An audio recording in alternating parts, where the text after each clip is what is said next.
पूरा विश्वास है छिंदवाड़ा की जनता अपना प्यार और आशीर्वाद दोबारा मुझे देगी। सर, भारतीय जनता पार्टी ने पूरी ताकत यहाँ पर लगाई है, क्या लग रहा है आपको कि जनता आप लोगों के विकास का फल आपको जरूर देगी? जनता डिसाइड करेगी। जो देखिए वाकई रंजना बहुत मेहनत वहां पर करती हुई नजर आ रही हैं और नकुल नाथ की भी लगातार जिस तरह से जो प्रतिक्रिया सामने आ रही है उनका साफ तौर पर यही कहना सुनने में आ रहा है कि जनता तय करेगी, जनता उन पर भरोसा जताएगी। लगातार वो परिवार के जो लगातार 40-45 साल के संबंध हैं उन संबंधों की दुहाई देते हुए भी नजर आ रही है। लेकिन देखिए बहुत महत्वपूर्ण है एक बाइट लेने के लिए, यानी कि केवल एक प्रत्याशी से बात करने के लिए मीडिया कर्मियों को कितनी मेहनत करनी पड़ती है और उसके बाद आप तक वो तस्वीर पहुंचती है, वो आपने देखा। रंजना हमारी सहयोगी इस वक्त छिंदवाड़ा में डटी हुई हैं और लगातार उनकी तरफ से जो प्रत्याशी हैं नकुल नाथ, कमलनाथ, उनसे बातचीत का प्रयास किया गया। हालांकि दूसरी तरफ आपने देखा कि उनकी सुरक्षा में जो तैनात जवान रहते हैं, गार्ड रहते हैं, वो इस दौरान मीडिया को बातचीत करने से रोकते भी हैं। तो कुछ गर्मी भी वहां पर दिखाई दी कि ये हमें बातचीत करनी और जरूरी होता है, उनके रिएक्शन ज्यादा जरूरी होता है। सब लोग वहां पर अलग अलग टीमें वहां पहुंचती हैं, सबकी कोशिश ये रहती है कि सबसे पहले वो ये जानकारी अपने टीवी चैनल के माध्यम से अपने दर्शकों को भेजें। तो निश्चित तौर पर कंपटीशन का थोड़ा सा वहां माहौल तो देखने को मिलता ही है।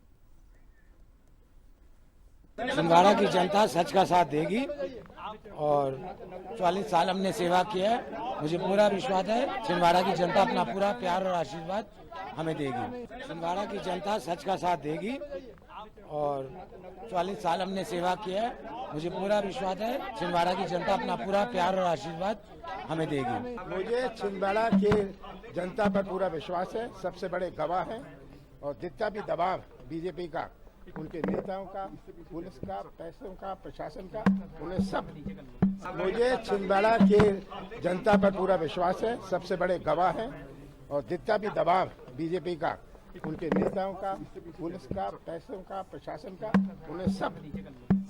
तो देखिए कमलनाथ को आपने सुना और जो आपको अभी तक उनकी जनसभाओं में, उनके भाषण में सुनाई दे रहा था, वही आज आखिरी दिन वो कहते नजर आए हैं। इस बार खास बात यह है कि अपने बयानों के जरिए उन्होंने ना प्रधानमंत्री को घेरने की कोशिश की, ना केंद्र सरकार को घेरने की कोशिश की, ना मुख्यमंत्री मोहन यादव यानी कि ना केंद्र की सरकार, ना ही प्रदेश की सरकार पर निशाना साधा।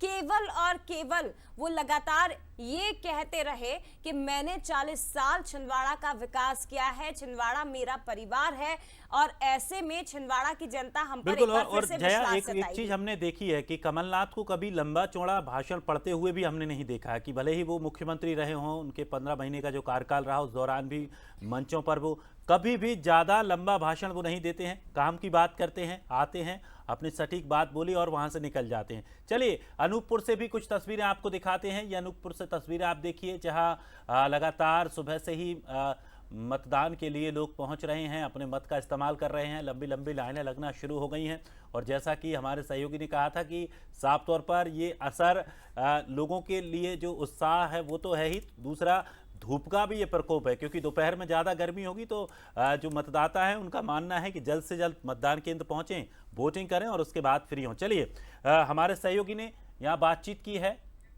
कलेक्टर से, जिला निर्वाचन अधिकारी से, क्या कुछ उनका कहना है वो सुन लीजिए। शहडोल लोकसभा क्षेत्र के अनूपपुर में हम इस वक्त मौजूद हैं। जिले के कलेक्टर ने अभी अभी अपना मताधिकार का प्रयोग किया है। सर, आपने लोकतंत्र के महापर्व में मताधिकार का प्रयोग किया है, क्या संदेश है मतदाताओं को? आज हम लोग 19 अप्रैल को आज मतदान का दिवस है और मैं जिला प्रशासन की तरफ से सारे मतदाताओं से ये अपील करता हूँ कि वो आएँ, अपने मताधिकार का प्रयोग करें। मैंने भी अपने मताधिकार का प्रयोग किया है और सभी लोगों से अपील करते हैं कि आएँ, आगे आके अपने मताधिकार का प्रयोग करें। सर, 100% मतदान हो सके इसके लिए क्या विशेष तैयारियां की गई? सभी मतदान केंद्रों पे सभी तरह की फैसिलिटीज़ दी गई हैं। हमारी पोलिंग टीम के लिए भी सभी तरह की फैसिलिटीज़ हैं। मतदाताओं के लिए भी छाँव, जैसे आप देख रहे हैं यहाँ पे शेड की व्यवस्था की गई है, पानी की व्यवस्था की गई है। तो कोशिश ये है कि सभी मतदान केंद्रों पे जितने भी हमारे एलिजिबल वोटर्स हैं सभी लोग आएँ और अपने मताधिकार का प्रयोग करें। ये हमारे साथ कलेक्टर साहब थे जिन्होंने सभी से मतदान करने की अपील की है। कैमरा पर्सन कैलाश यादव के साथ अमन पांडे, बंसल न्यूज़, अनूपपुर। विधानसभा शहडोल लोकसभा सीट पर आती है और यहाँ के जो कलेक्टर हैं उनको आपने सुना सुरक्षा व्यवस्था के बीच यहाँ पर भी मतदान की प्रक्रिया पूरी हो चुकी है। प्रशासनिक अधिकारी सबसे पहले जो उनका पहला अधिकार है मत का, उन्हें इस्तेमाल करते दिखाई दिए और उसके बाद अब अपनी अपनी ड्यूटी पर वो तैनात हो जाएंगे। लेकिन आप देख सकते हैं तस्वीरें, महिला वोटर्स और साथ ही केंद्र ऐसे भी हैं कुछ जहां महिलाओं ने जिम्मेदारी संभाली हुई है। फिलहाल आप कलेक्टर को ही देख रहे हैं अनूपपुर से। और चलिए अनूपपुर अमन हमारे सहयोगी लगातार वहां पर बने हुए हैं। अमन, अनूपपुर से कुछ तस्वीरें दिखाइए, किस तरह की वहां तस्वीरें हैं और जो वहां पर वोटर्स पहुंच रहे हैं, क्या कुछ उनके मन में है, क्या यहां पर मुद्दे हावी हैं? आखिर ये चीज़ें भी जानना जरूरी है क्योंकि ये बहुत सारी चीज़ें इस पर निर्भर करती हैं कि आखिर वोटर की मानसिकता कहाँ जा रही है। तो देखिए कुछ तस्वीरें भी हमको दिखाइए, बातचीत भी कीजिए। जी बिल्कुल, अभी हम यहाँ केंद्र पर मौजूद है, बूथ क्रमांक 71 और 72। आप देख सकते हैं कि लाइन जो है वो लगी हुई है। 7 बजे जैसे ही मतदान शुरू हुआ उसके बाद से लगातार जो लोग हैं वो पहुँचने लगे और 1 घंटे का समय बीत चुका है और बहुत बड़ी संख्या में लोग जो है वो मतदान करके यहाँ से जा चुके हैं। बड़ी संख्या में महिलाएँ हैं और पुरुष भी हैं। आप देख सकते हैं कि जो पंक्ति लगा कर अपनी बारी का इंतजार कर रहे हैं, लोकतंत्र के इस महापर्व में भाग लेने के लिए वो यहाँ पर पहुँचे हुए हैं और अपने मतदान के अधिकार का प्रयोग करने जा रहे हैं। अब से कुछ ही देर में जो है प्रतिशत भी सामने आने लगेंगे और फिर हम आपको ये आंकड़े भी बता पाएंगे कि कितने प्रतिशत मतदान हो पाया है। मतदाताओं से बात करने की कोशिश करेंगे कि किस तरह से उनका वो है मतदान का प्रयोग करने आई है, मताधिकार का। क्या नाम है आपका? मेरा श्याम कली राठौर। कितने बजे आई थी आप? मैं यहाँ तो 8 बजे आ गई हूँ। देखिए यहाँ पर लाइन अभी छोटी है इसलिए समय कम लग रहा है। किन मुद्दों को ध्यान में रख के वोट दे रही हैं?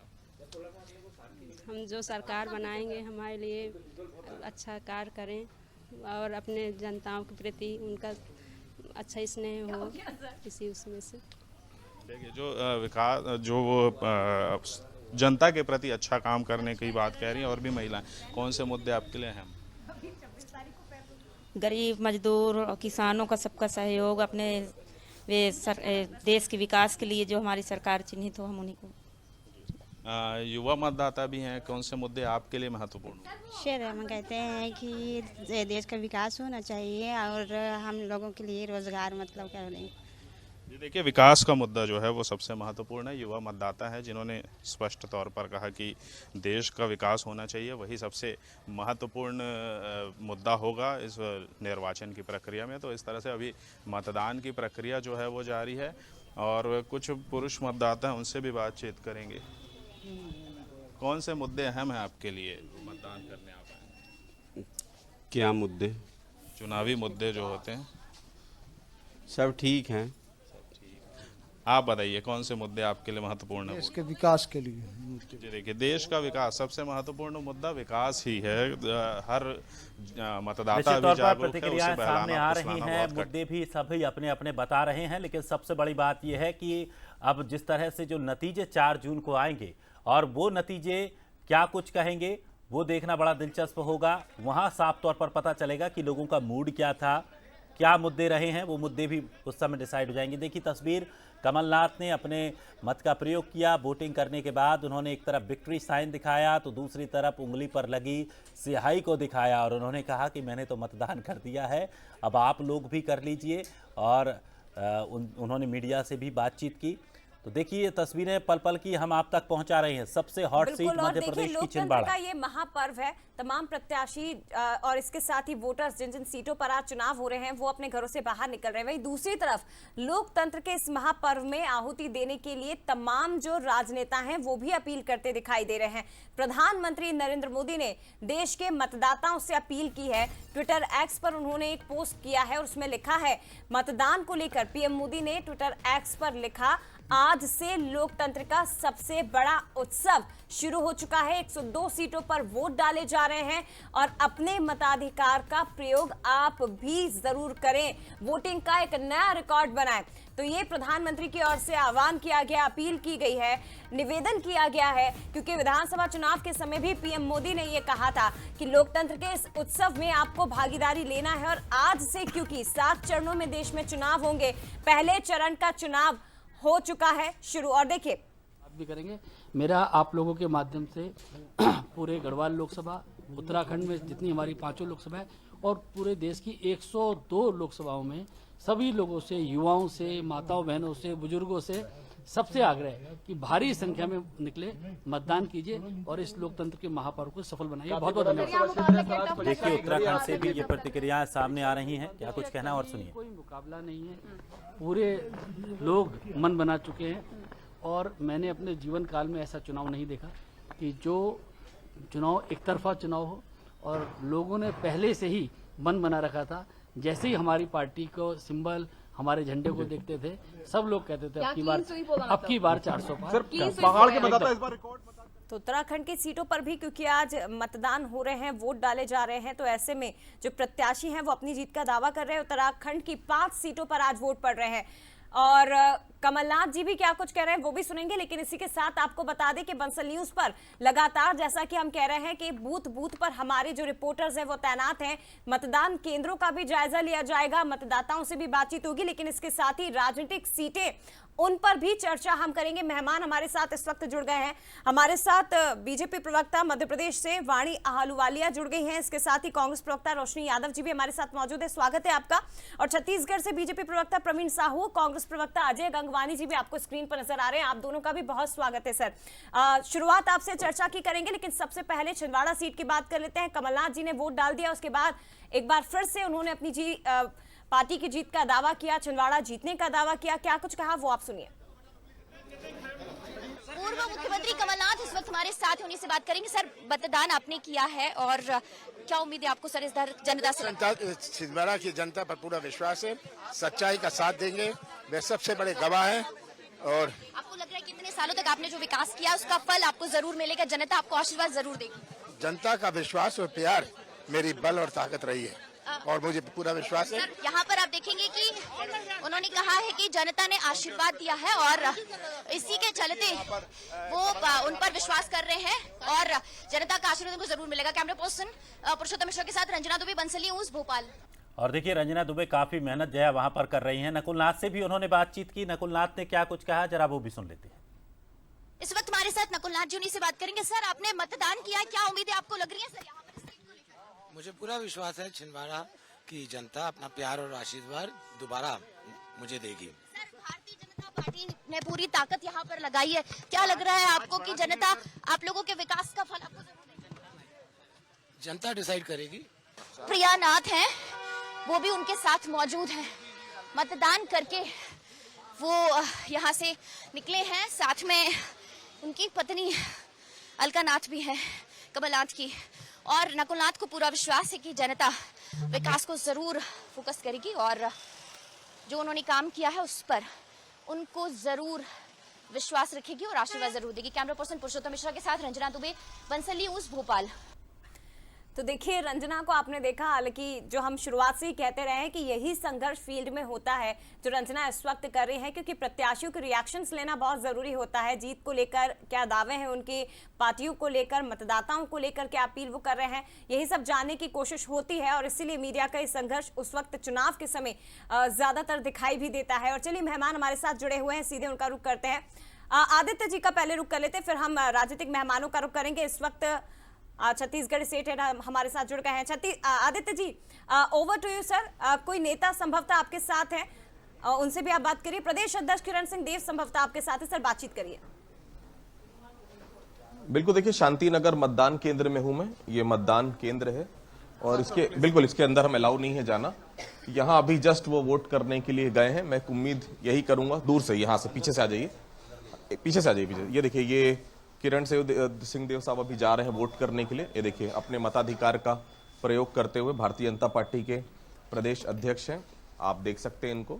और जैसे निकल कर आएंगे हम बातचीत करने की कोशिश करेंगे। भारतीय जनता पार्टी के प्रदेश अध्यक्ष हैं और वोट अपने मताधिकार का प्रयोग करने के लिए जा रहे हैं। बड़ी जवाबदारी भी है उनको, क्योंकि देखिए विधानसभा चुनाव के बाद प्रदेश अध्यक्ष बनाया गया, उनके नेतृत्व में पहला चुनाव है और बस्तर पिछली बार मोदी लहर के बावजूद भारतीय जनता पार्टी हारी थी, तो इस बार जिताने की पूरी जवाबदारी है।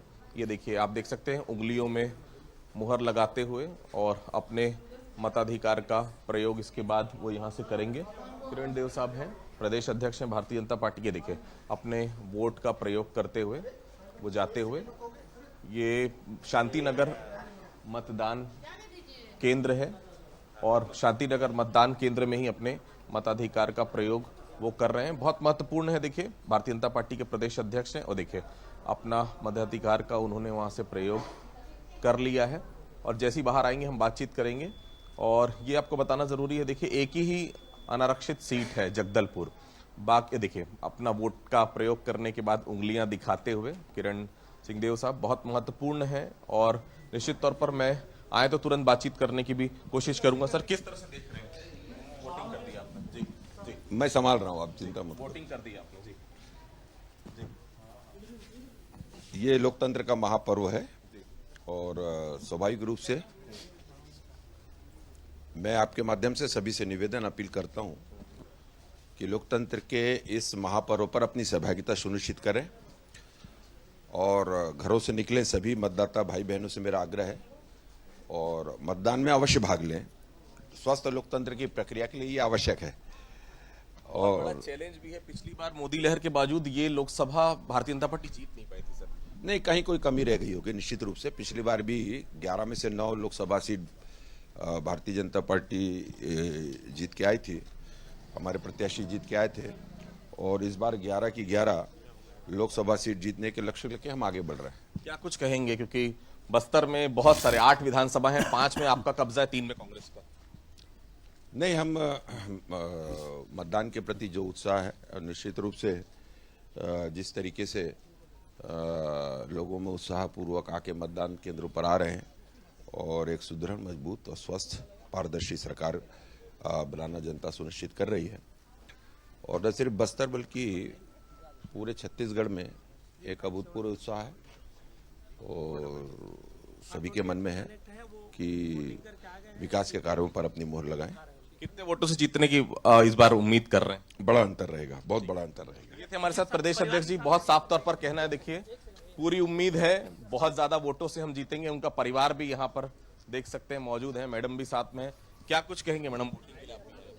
सभी से अनुरोध है कि ज्यादा से ज्यादा मतदान करें। सभी पुरुष महिलाएं घर से निकलें और मतदान, अपने अधिकार का उपयोग जरूर करें। तो देखिए सभी से मतदान की अपील की जा रही है। प्रदेश भारतीय जनता पार्टी के अध्यक्ष हैं किरण सिंहदेव साहब, आप स्क्रीन पर देख रहे हैं। बहुत महत्वपूर्ण है चुनाव, देखिए उनके लिए भी महत्वपूर्ण है क्योंकि प्रदेश अध्यक्ष बनने के बाद पहला लोकसभा चुनाव उनके नेतृत्व में जो है वो लड़ा जा रहा है। और देखिए आदित्य जी, निश्चित तौर पर ये चुनौती भी है क्योंकि बस्तर सीट पर इस बार हालांकि बीजेपी ने अच्छा प्रदर्शन किया है, लेकिन इसे बरकरार रखना, लोकसभा सीट को जिता कर लाना प्रदेश अध्यक्ष के कंधों पर एक बड़ी जिम्मेदारी। कितने कामयाब होंगे, क्या होगा, ये 4 जून को पता चलेगा, लेकिन जीत का दावा निश्चित तौर पर और बड़े मार्जिन के साथ उनकी ओर से किया जा रहा है। लौटूंगे आदित्य जी आपके पास, लेकिन आप देख सकते हैं कवासी लखमा इस वक्त स्क्रीन पर दिखाई दे रहे हैं। हालांकि सुबह सुबह ही पहुंचकर उन्होंने अपने मत का प्रयोग किया है और सीधे अब मेहमानों का ही रुख करते हैं। तमाम जो मध्य प्रदेश छत्तीसगढ़ से राजनीतिक मेहमान हमारे साथ जुड़े हुए हैं। सबसे पहले मध्य प्रदेश का रुख करूंगी वाणी जी, ओपनिंग रिमार्क आपसे मैम। तमाम दावे, वादे, घोषणाएं, गारंटीज अब हो चुका। पहले चरण के चुनावों का आगाज, लोकतंत्र के महापर्व का आगाज आज से हुआ है। क्या कहेंगे? बीजेपी जीत को लेकर आश्वस्त नजर आ रही है, खासतौर पर देश भर में भी और मध्य प्रदेश की 29 सीटों को लेकर भी। क्या कहेंगे? Opening remark. बंसल न्यूज के सभी दर्शकों को मेरा प्रणाम और सबसे पहले आग्रह करूंगी कि ज्यादा से ज्यादा तादाद में लोग मतदान के लिए घर से निकलें और अपना राष्ट्र धर्म निभाएं। ये मत जो होने जा रहे हैं आज, निश्चित रूप से मोदी जी को तीसरी बार प्रधानमंत्री के रूप में देखने के लिए एक बड़ा कदम है और भारतीय जनता पार्टी 100% अपने विकास और राष्ट्रवाद के मुद्दों को लेकर आगे बढ़ रही है। भारत को एक इकोनॉमिक पावर हाउस के रूप में हम दिखा चुके हैं पूरे विश्व को और इसी कारण से आज की जनता ये जानती है कि भारतीय जनता पार्टी के ऊपर निर्भर करके क्या परिवर्तन आया है देश में, चाहे वो आर्थिक हो, चाहे महिलाओं के संदर्भ में हो, चाहे जनजातीय क्षेत्र में हो, चाहे वो डिफेंस के मामले में हो, अंतर्राष्ट्रीय मुद्दों के बारे में हो। और इसीलिए जनता भी आश्वस्त है, युवा भी आश्वस्त है और निश्चित रूप से हम सभी सीटों पे अपना परचम ठीक है। लहराएंगे, कमल ठीक खिलेगा। है, बड़ी बात और बड़े दावे आपकी ओर से किए जा रहे हैं, लेकिन रोशनी यादव जी क्या कहेंगी, जनता से क्या अपील करेंगी? और जो तमाम बातें वाणी जी ने कही हैं, क्योंकि कांग्रेस तो जाहिर तौर पर इनसे इत्तेफाक रखती नहीं है, कांग्रेस के अलग अपने मुद्दे हैं जनता से जुड़े हुए जिन्हें उठाने का प्रयास आपकी ओर से किया गया, लेकिन आज शुरुआत हो चुकी है, बिगुल बज चुका है लोकसभा चुनावों का, क्या कहेंगी आप? शुरुआत होने के साथ आप सबको नमस्कार करते हुए और सकारात्मक विचार रखते हुए कि आज पहला मतदान है जी। मैं मध्य प्रदेश के मेरे सभी पूरे मध्य प्रदेश के परिवार से मैं यही निवेदन करूंगी, आप सब अपना मतदान करें और लोकतंत्र के इस पर्व को मनाएं। लेकिन जहां हम कांग्रेस और बीजेपी के वादों की बात करते हैं, तो संभवतः इन्होंने जो एक बहुत अच्छा नारा चलाया है 400 पार, तो मुझे ये सुनकर बड़ी हंसी आती है कि वाकई मैं मानती हूँ कि ये 400 पार कर जाएंगे, क्योंकि ये कुछ समय में 400 पार जब करेंगे तो पेट्रोल डीजल के दाम भी 400 हो जाएंगे और इसी तरीके से महंगाई में बेरोजगारी सबसे आगे लेकर के जा रहे हैं। और अभी आपके चैनल निश्चित तौर पर देखिए रोशनी जी, ये जो मुद्दे हैं ये लगातार चुनाव से पहले उठाए गए, इनको लेकर कई बार बहस की गई है, लेकिन आज चूंकि अब मतदान की प्रक्रिया शुरू हो चुकी है, लोगों के अंदर ये मुद्दे कितनी जगह बना पाए हैं, क्या वो गारंटियों पर भरोसा कर पा रहे हैं, नए मुद्दों को लेकर भरोसा करेंगे, ये देखना बड़ा दिलचस्प होगा। हम आपके पास वापस भी लौटेंगे, लेकिन उससे पहले दर्शकों को एक और तस्वीर हम दिखा देते हैं।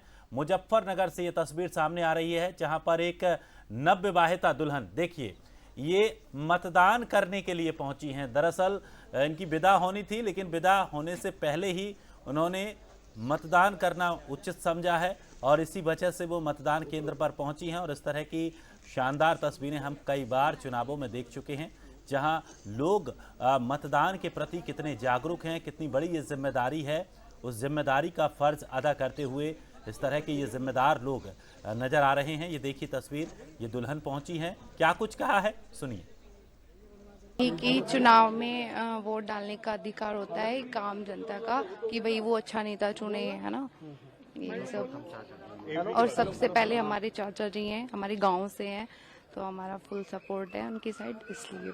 मतलब शादी तो अभी सुबह ही तो हुए हैं, फेरे सुबह ही हुए हैं, अभी मैं घर पे विदा भी नहीं हुई हूँ, अभी यहाँ से जाने के बाद फिर विदाई हुई।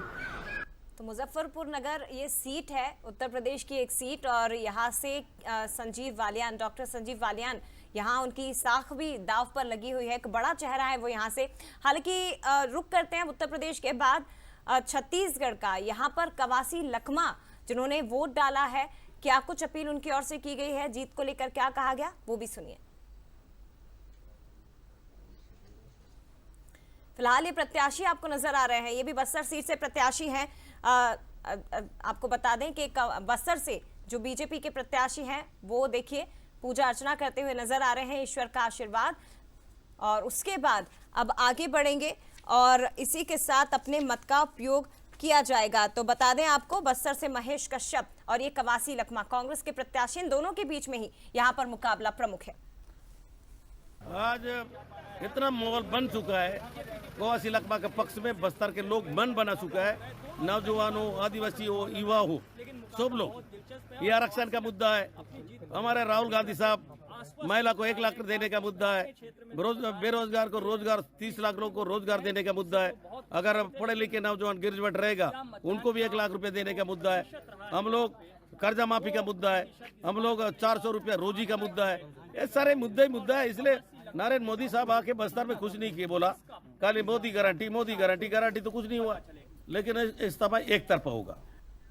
तो देखिए कवासी लखमा साफ तौर पर कह रहे हैं चुनाव एक तरफा होगा, और उनका जो अंदाज है, खास करके जब वो कोई बयान देते हैं या मंच पर जब वो संबोधन करते हैं, तो निश्चित तौर पर उनका जो एक अंदाज है वो लोगों को काफ़ी पसंद आता है। चलिए छत्तीसगढ़ का ही रुख कर लेते हैं, हमारे साथ मेहमान भी बने हुए हैं, हमारे साथ बीजेपी प्रवक्ता प्रवीण साहू, कांग्रेस प्रवक्ता अजय गंगवानी साहब भी हमारे साथ मौजूद हैं। चलिए सबसे पहले कांग्रेस से ही हम सवाल जान लेते हैं। अजय जी, किस तरह से आप देख रहे हैं, बड़ी चुनौती क्या इस बार है, और जो बस्तर को लेकर अगर बीजेपी की घेराबंदी देखें तो महत्वपूर्ण आदिवासियों को साधने के लिए बीजेपी ने योजनाओं की बात कही, तमाम बात वो कहते आए, दिग्गजों के दौरे हुए, किस तरह से देख रहे हैं, कितनी बड़ी चुनौती? नीरज जी देखिए, सबसे महत्वपूर्ण है कि लोकसभा चुनाव में पार्टी के साथ साथ किसी की व्यक्तिगत इमेज भी बहुत महत्वपूर्ण है। हमारे जो नेता हैं कवासी लखमा जी, वरिष्ठ आदिवासी नेता हैं, पिछले 25 साल से बस्तर में विधायक है, आम जनता से सीधे जुड़े हुए हैं, उनके खुशी में, उनके दुख में, उनकी मांग के अनुसार, जरूरत के अनुसार लगातार बस्तर से जुड़े मुद्दों को पूरी दमदारी से उठाते रहे। तो इनके जो भारतीय जनता पार्टी के प्रत्याशी है महेश कश्यप, उनकी तुलना में बेहतर तालमेल, बेहतर जनसंपर्क, बेहतर जनाधार, जिसका सीधा फायदा मिलेगा। कहीं ना कहीं उन्हें बस्तर के लालू कहा जाता है, बहुत लोकप्रिय है अपने अंदाज को लेके, अपने सीधी सरल सौम्य छवि को लेके। और देखिए महत्वपूर्ण है कि बस्तर के जो चुनाव के जो प्रमुख 5 मुद्दे हैं उस पर चर्चा करना चाहूंगा। भारतीय जनता पार्टी बड़े बड़े वादे करती रही, लेकिन आज आदिवासी से जुड़ा सीधा 32% जो आरक्षण का मुद्दा है 15 माह से राजभवन में अटका हुआ है, उस पर कोई केंद्र की नहीं करना चाहती। अजय जी ये मुद्दे मुझे लगता है कि जब चुनाव से पहले जब आप लोग जनता के बीच में पहुंचते हैं, वहां जनता के बीच ये मुद्दे रखें तो बेहतर रहेगा। अभी सिर्फ हम ये जान लेते हैं कि अब तक की जो तैयारी थी उसका कितना कुछ फायदा आपको मिलने वाला है। चलिए प्रवीण जी, किस तरह से देख रहे हैं? साफ तौर पर कहा है कि बस्तर से एक बड़ी चुनौती इसलिए भी है, कवासी लखमा बड़े आदिवासी चेहरे के तौर पर हैं और उन्होंने साफ तौर पर कहा है कि यहाँ पर स्थितियां सिंगल जो व्यक्ति है, एक फेस है, उसको लेकर बात हो रही है। बड़ा चेहरा यहाँ पर कवासी लखमा है, इसलिए वो उनको बेहतर आपके प्रत्याशी से बता रहे हैं। देश की जनता को इस मताधिकार के महापर्व के बधाई। आप सभी से निवेदन, आप अधिक से अधिक वोट करें। देखिए बस्तर की बात करूं तो धरातल पर काम करने वाले व्यक्ति को हमने चुना है। और रही बात देखिए आदरणीय कवासी लखमा जी का, तो उनका बयान है कि वो अपने बेटे के लिए टिकट मांगने गए थे। वो उनका वक्तव्य कि मैं बहू मांगने गया था, उनको टिकट पकड़ा दी जाती है। देखिए अपने प्रदेश अध्यक्ष के विपरीत टिकट मांगने गए थे, तो ये परिवारवाद की पार्टी है जो लगातार अपने किसी पार्टी में, किसी दल में अगर कोई टिकट मांगे तो वो परिवारवाद है। आपकी पार्टी में अपने आप टिकट दिए जाते हैं। कह रहा हूं, देखिए सुन लीजिए आदरणीय दिनेश जी, मैं उसका उत्तर देता हूं कि इनके निवर्तमान सांसद प्रदेश के अध्यक्ष है, विधानसभा चुनाव वो हारते हैं। तो देखिए अगर इनका प्रदेश अध्यक्ष चुनाव हारता है तो निश्चित रूप से ये प्रमाणित होता है कि धरातल पर कोई काम नहीं हुआ। केवल धर्मांतरण जैसे विषयों पर इन्होंने लगातार जो है धर्मांतरण करने का काम किया, बचाने के संदर्भ में कोई काम नहीं किया। सुकमा के एसपी ने चिट्ठी लिखा, बस्तर के कमिश्नर ने चिट्ठी लिखा, इसलिए इसके चलते विधानसभा के चुनाव में आदरणीय दीपक बैनर्जी को चुनाव में परिणाम जो है उनके विपरीत गया और इसलिए पार्टी ने आला कमान ने उनका टिकट काट दिया। और आदरणीय लखमा जी आज मंदिर जा रहे हैं। मैं पूछना चाहता हूं कि जब धर्मांतरण आपके क्षेत्र में हो रहा था तब आपने कितना धर्म को अपने संरक्षण करने के लिए काम किया था? कोई काम नहीं किया था। आपने केवल जो जनता को लूटा। आरक्षण की बात कर रहे हैं, मैं बताता हूं कि ये जो बातें आप यहाँ पर मंच पर कर रहे हैं सर, बंसल न्यूज पर, इन पर तो चुनाव पड़ चुके, विधानसभा में जीत आपकी हो चुकी। बस्तर की इस लोकसभा की 5 सीटें आपके खाते में चली गई, लेकिन ये लोकसभा का चुनाव है ना सर, यहाँ पर तो मुद्दे थोड़े से अलग होंगे। या आपको लगता है कि बस्तर की जनता फिर उन्हीं आपके बयानों पर वोट डालने के लिए यहाँ पर पहुंचेगी? देखिए आदरणीय जय जी, मैं आपको बताना चाहता हूं कि देखिए विकास हमारा मुद्दा है। हमने प्रयास नामक आवासीय विद्यालय खोले थे, इनको इन्होंने बंद कर दिया। वो ऐसा विद्यालय था जहां के आदिवासी बच्चे पढ़कर IIT JEE की संस्था में जाकर तैयारी करते थे, वहां पर सिलेक्ट होते थे। उस संस्था को इन्होंने बंद कर दिया। तो विकास की बात करूं तो देखिए हमने चरण पादुका वितरण किया था, इनके सांसद रहते, वहां पर इनकी सरकार रहते, कोई काम नहीं की। तो विकास की सारी गाथाओं को बंद करने का काम कांग्रेस सरकार ने किया और उस गाथाओं को शुरू करने के लिए दोबारा जनता के बीच जा रहे हैं। दो मुद्दे बड़े महत्वपूर्ण हैं, खासकर बीजेपी की तरफ से धर्मांतरण का जया, मुझे लगता है यहाँ मुद्दा एक बार फिर से वही बीजेपी लेकर चली है। दूसरी तरफ कांग्रेस का कहना है बड़े चेहरा हैं, लंबे समय से विधायक रहे, क्षेत्र में अच्छी पकड़ है, तो सिंगल चेहरे पर वहां कांग्रेस दाव खेलती नजर आ रही है। लेकिन कवासी लखमा ने क्या कुछ कहा है, एक बार जरा उनके पास भी चलते हैं, वो भी सुन लेते हैं।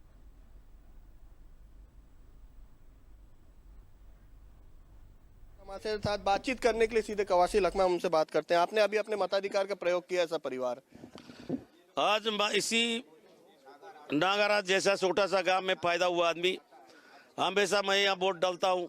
इसलिए इस समय लोकसभा चुनाव में भी मेरा पार्टी राहुल गांधी ने, सोनिया गांधी ने, खड़गे साहब ने जो विश्वास जताया उस विश्वास को पूरा करे उतरूंगा। और अभी तक लोकसभा में जितना भी लोकसभा सदस्य जो वोट दिया है उससे ज्यादा जीता है, उससे ज्यादा वोट से जीतूंगा। दादी, जब प्रचार प्रसार चल रहा था और आप अलग अलग जगह जा रहे थे, बीजेपी काफी हमलावर थी आपके प्रचार प्रसार को लेके या बयान को लेके, काफी कुछ देखने को मिला था। मैं हमेशा बस्तर के लिए लड़ता हूँ। मेरा आवाज बंद करने के लिए, मेरे को रोकने के लिए प्रयास कर रहे थे, मेरे को रुकाने का प्रयास कर रहे थे, पुलिस के माध्यम से हो, अनेक माध्यम से खोज रहे थे, लेकिन ना मैं डरने वाला हूँ ना झुकने वाला हूँ। बस्तर का जनता के लिए मैं मर जाऊंगा, बस्तर के जनता के लिए मेरा फांसी हो जाए, लेकिन उस आवाज दिल्ली में उठाऊंगा।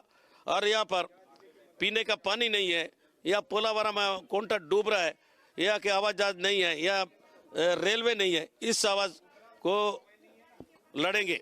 उसके बाद हमारा नगरनार स्टील प्लांट को प्राइवेट दिया जा रहा है, हमारे नांदरा पहाड़ को बिका जा रहा है, उसका लड़ाई कवासी लकवा लड़ेगा। बिल्कुल, देखिए कवासी लकमा थे, यहाँ पर उनके परिवार के सदस्य भी पहुंचे थे। हम उनकी धर्मपत्नी से भी बात करते हैं। आपने अभी अपने मताधिकार का प्रयोग किया है, क्या सोचती हैं? क्या सोचते हो? जीतेगा। ये देखिए, ये इनके उंगली में स्याही है और ये बताने के लिए काफी है कि इन्होंने अपने मताधिकार का प्रयोग, अभी आपने मताधिकार का प्रयोग किया है, क्या लग रहा है, कैसा माहौल है? बहुत अच्छा माहौल है। जहाँ जहाँ हम लोग प्रचार ले गए, हर जगह हर पंचायत में दादी के नाम से फेमस है। इस बार अधिक वोट से जीतने का पूरा उम्मीद है, विश्वास है। बस्तर का जनता हमारे माननीय पूर्व कैबिनेट मंत्री के आभार पर बारी खुश है। हर जगह जहाँ जहाँ गए हर जगह बारी खुश है। नारायणपुर हो, दंतेवाड़ा, विजापुर, आठो विधानसभा, कोंडागांव, ये बस्तर, जगदलपुर, सुकमा, पूरे जहाँ भी हम गए, पूरे 8 विधानसभा में घूमे, दादी के पक्ष में ही वोट है। कर्ण के साथ गौरव शुक्ला, सुकमा, नागारास। तो देखिए, आदिवासी और उड़िया संस्कृति का मिश्रण दरअसल बस्तर में दिखाई देता है और आंध्र की सीमा से लगा है। तो ऐसे में वो जो लैंग्वेज होती है साउथ की, वो उसका अंदाज भी यहाँ की जो टच उसका दिखाई देता है, उसका थोड़ा सा टच, सही बात है, वो दिखाई देता है। लेकिन कवासी लखमा अपनी जीत को लेकर बहुत ज्यादा आश्वस्त है। उनका ये कहना है कि जब 6 बार जनता ने यहाँ से जिताया है तो लोकसभा चुनाव में भी हमें भारी मतों से जीत दर्ज करवाएंगे। लेकिन ये जरूर ध्यान देने वाली बात है कि एक तरफ कवासी लखमा, दूसरी तरफ महेश कश्यप, ये दोनों आदिवासी वर्ग से आते हैं। और बात अगर की जाए दिनेश इस चुनाव की और बस्तर सीट की, तो देखिए इंदिरा गांधी के बाद सिर्फ बस्तर के वोटर्स प्रधानमंत्री के तौर पर मोदी जी को ही जानते हैं। यानी कि जो बीजेपी की बातें हैं वो बस्तर के आदिवासियों तक पहुंच रही हैं कि चुनाव किस लिए हो रहा है और प्रधानमंत्री का इस बार चेहरा कौन सा है। इंदिरा गांधी यहां पर पहुंचती थी और उसके बाद प्रधानमंत्री नरेंद्र मोदी विधानसभा चुनाव में भी बस्तर पहुंचे और ऐसे में उन्हें जनता बहुत अच्छे से पहचानती भी है। लेकिन बस्तर की जनता, जैसे कि आपने सुना कवासी लखमा जिन बातों का जिक्र कर रहे थे, रेल कनेक्टिविटी, विकास कार्य, अस्पताल, इनका अभाव आपको बस्तर के कुछ क्षेत्रों में आज भी दिखाई देगा। और अभी भी यहाँ पर विकास की दरकार आदिवासी लगा रहे हैं, जनप्रतिनिधि भी बातें कर रहे हैं। जैसा कि कवासी लखमा ने कहा कि रेल कनेक्टिविटी यहाँ पर बड़ी समस्या जया बन जाती है, तो बिल्कुल। निश्चित तौर पर इस तरह के जो विकास कार्य हैं उनको प्रभावित करने का काम भी लंबे समय से किया जाता है। अगर वहां पर सड़कें डाली जाती हैं तो नक्सली उसको प्रभावित करते हैं, तो निश्चित तौर पर बड़ी समस्या है। लेकिन हाल ही में जो कुछ नक्सल ऑपरेशंस हुए हैं उनकी भी एक बड़ी भूमिका रहने वाली है। चलिए, प्रियानाथ ने क्या कुछ कहा है छिंदवाड़ा से जो नकुल नाथ है उनकी धर्मपत्नी, प्रत्याशी की धर्मपत्नी, और उसके बाद फिर छत्तीसगढ़ के और मध्य प्रदेश के मेहमानों का रुख करेंगे। प्रियानाथ ने क्या कुछ कहा वो भी आप सुनिए। आप क्या बोलेंगी, क्योंकि आपके पति खुद मैदान में है और आपने खुद लोगों से इमोशनल अपील की थी मतदान कर। हमारा छिंदवाड़ा परिवार हमेशा मेरे साथ है और साथ रहेगा, सच्चाई की जीत होगी। आपको क्या लग रहा है छिंदवाड़ा की जनता ने विकास को महत्व देगी, क्योंकि बीजेपी ने पूरा जोर लगाया। मैम एक बार आंसर कीजिए। बिल्कुल, विकास की जीत होगी, सच्चाई की जीत होगी। जया, सुना आपने कि जो नकुलनाथ की पत्नी है उन्होंने यही कहा है कि विकास की जीत होगी, सच्चाई की जीत होगी और जनता के साथ उन्होंने जो काम किया है, जो विकास के मॉडल पे वो चले हैं, खुद जो कमलनाथ उन्होंने कहा है कि प्रतिफल उनको जरूर मिलेगा। और भले ही कोई भी पार्टियां कितनी भी कोशिश कर रहे, लेकिन उन्होंने जो काम किया है जनता के बीच में, उनसे उन्हें उम्मीदें बहुत ज्यादा नजर आ रही। निश्चित तौर पर उम्मीदें जनता से ही रहनी चाहिए, क्योंकि जनता ही ये तय करती है कि किसको जिताना है, किसको हराना है, किसको दिल्ली पहुंचाना है और किसको घर बैठाना है। तो निश्चित तौर पर जनता एक बड़ा महत्वपूर्ण यहाँ योगदान अपना निभाती है और सुबह से ही लगातार पल पल की तस्वीरें भी हम आप तक पहुंचा रहे हैं। हमारी टीम भी लगातार मुस्तैद है, पल पल की अपडेट, हर एक सीट की अपडेट आप तक हम पहुंचा रहे हैं। बिल्कुल। और बात उत्तर प्रदेश की करें तो यहाँ पर भी पहले चरण में वोट डाले जा रहे हैं। महत्वपूर्ण खबर आपको उत्तर प्रदेश से जुड़ी हुई, आप बता दें कि यूपी की 8 लोकसभा सीटों पर इस वक्त वोटिंग जारी है। शाम 6 बजे तक इन सीटों पर वोट डाले जा रहे हैं और यहाँ से भी कई दिग्गजों के जो साख है वो दाव पर है। सहारनपुर, कैराना, बिजनौर, नगीना, मुरादाबाद, मुजफ्फरनगर, ये वो सीटें हैं, रामपुर और पीलीभीत समेत, जहां आज वोट पड़ रहे हैं। तो बहुत महत्वपूर्ण है उत्तर प्रदेश की सीटें, जहां एक बार फिर से गठबंधन दिखाई दे रहा है और दूसरी तरफ बीजेपी जो जीत को लेकर काफी आश्वस्त है, लेकिन इस बार 2019 से ज्यादा सीटें जीतने का दावा भी बीजेपी की ओर से किया जा रहा है, जहां एक फायर ब्रांड नेता मुख्यमंत्री के पद पर तैनात है जो भगवाधारी हैं, और ऐसे में बीजेपी काफी आश्वस्त है उत्तर प्रदेश की सीटों को जीतने के लिए, क्योंकि यहां पर राम मंदिर का निर्माण ये एक सबसे बड़ा मुद्दा उत्तर प्रदेश में रहा है और अलग ही एक तरह से छवि यहाँ पर दिखाई देती है, राममय माहौल यहाँ पर नजर आए तो कितना फायदा बीजेपी को मिलेगा ये जरूर देखने वाली बात है। निश्चित तौर पर खास करके आरएलडी के साथ जिस तरह से करार बीजेपी ने किया है, तो पश्चिमी यूपी के जो कुछ क्षेत्र हैं वहां पर बीजेपी को लगातार चुनौतियां मिलती रहती थीं, लेकिन इस बार राह आसान करती हुई बीजेपी। आलोक राय हमारे साथ इस वक्त जुड़ गए हैं लखनऊ से। चलिए आलोक जी, क्या कुछ वहां की तस्वीरें हैं? मतदान पहले चरण का शुरू हो चुका है, देश का सबसे बड़ा चुनाव है, इस बार की उत्तर प्रदेश की परिस्थितियां क्या हैं?